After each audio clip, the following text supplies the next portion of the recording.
అనకాపల్లి జిల్లా నక్కపల్లి మండలం రాజాయిపేటలో bulk drugs park కి వ్యతిరేకంగా చేస్తున్న నిరసన దీక్ష 33వ రోజుకు చేరుకుంది. గతంలో హెటెరో డ్రగ్స్ కారణంగా కిడ్నీ క్యాన్సర్, ఆస్మా వ్యాధులతో మృతి చెందిన వారి ఫోటోలను పెట్టి ఆందోళన చేపట్టారు. హెటెరో పరిశ్రమ వల్ల ఇప్పటికే సుమారు 100 మంది అనారోగ్యంతో మృతి చెందారని బాధితులు ఆవేదన వ్యక్తం చేస్తున్నారు. తమ గ్రామంలో ఇప్పటికే 50 మందికి పైగా కిడ్నీ క్యాన్సర్, ఆస్మా వ్యాధులతో ఇబ్బందులు ఎదుర్కొంటున్నారని తెలిపారు. మళ్లీ తమ ప్రాంతంలో బల్క్ డ్రగ్స్ పార్క్ ఏర్పాటు చేసి తమ ప్రాణాలు తీయొద్దంటూ నినాదాలు చేశారు. సముద్రం పూర్తిగా కలుషితం అయిపోతోందని వాపోయారు. సముద్రంలో వ్యర్థ జలాల నీరు కారణంగా మత్స్య సంపద పూర్తిగా నాశనం అయిపోతుందని ఆవేదన చెందుతున్నారు. దీనిపై మరింత సమాచారం మా విశాఖ ప్రతినిధి సత్యనారాయణ అందిస్తారు. అనకాపల్లి జిల్లా నక్కపల్లి మండలం రాజీపేటలో అయితే కనుక ప్రస్తుతం మనం ఉన్నాం. రాజీపేటలో అయితే కనుక గత 33 రోజులుగా అయితే ఈ బల్క్ డ్రగ్ పార్క్ వ్యతిరేకంగా నిరసన దీక్ష అయితే చేస్తున్నారు.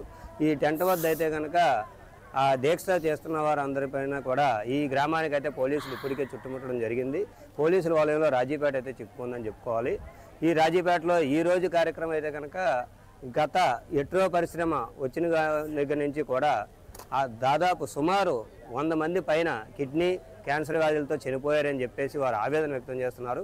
అలా కిడ్నీ వ్యాధులతోటి చనిపోయిన వారి ఫొటోస్ని, క్యాన్సర్ వ్యాధులతో చనిపోయిన వారి ఫొటోస్ని వీరు చూపిస్తూ ఈ రోజైతే నిరసన దీక్ష చేస్తున్నారు. ఆ చనిపోయిన వారిలో వారి అమ్మ చనిపోయిందని చెప్పేసి ఓ మహిళ అయితే కనుక తీవ్ర ఆవేదన వ్యక్తం చేస్తున్నారు. ఈరోజు ఆ మహిళతో పాటు మనం ఇక్కడ ఉండడం జరిగింది. ఈ మేము వివరాలన్నీ కూడా ఆ మహిళను అడిగి తెలుసుకుందాం.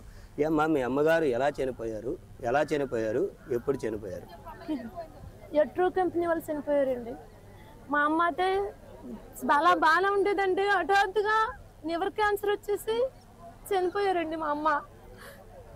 నేను ఒక్కటే కోరుకుంటున్నానండి, మా అమ్మ చాలా దారుణమైన మరణం అండి. అది ఈ అమ్మకి రాకూడదు మరణము. నా రాజుగారి గ్రామానికి తెలుసు ఆ మరణం మీద. ఒక్కసారి మా గురించి, మా రాజుగారి గురించి వీళ్ళు కనుకరించండి అని కోరుకుంటున్నానండి నేను.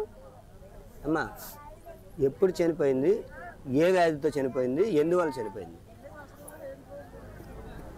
6 నెలలు అవుతుందండి, 6 సంవత్సరాలు అవుతుందండి చనిపోయి. మా అమ్మకి లివర్ క్యాన్సర్ వచ్చింది. క్యాన్సర్ వల్ల చాలా డబ్బులు ఖర్చయ్యాయి. డాక్టర్లు అన్నారు ఈ క్యాన్సర్ వ్యాధి బ్రతకరమ్మని చెప్పారు. నేను అనుకున్నాను మా అమ్మ చనిపోతుంది ఈ హెటెరో కంపెనీ వల్ల. నా అమ్మ నాటి ఎవరు చనిపోకూడదని నేను అనుతా మేడంని మేము ఓటేసి గెలిపించుకున్నాము. మా కంపెనీ మా అమ్మ పని చేసేది.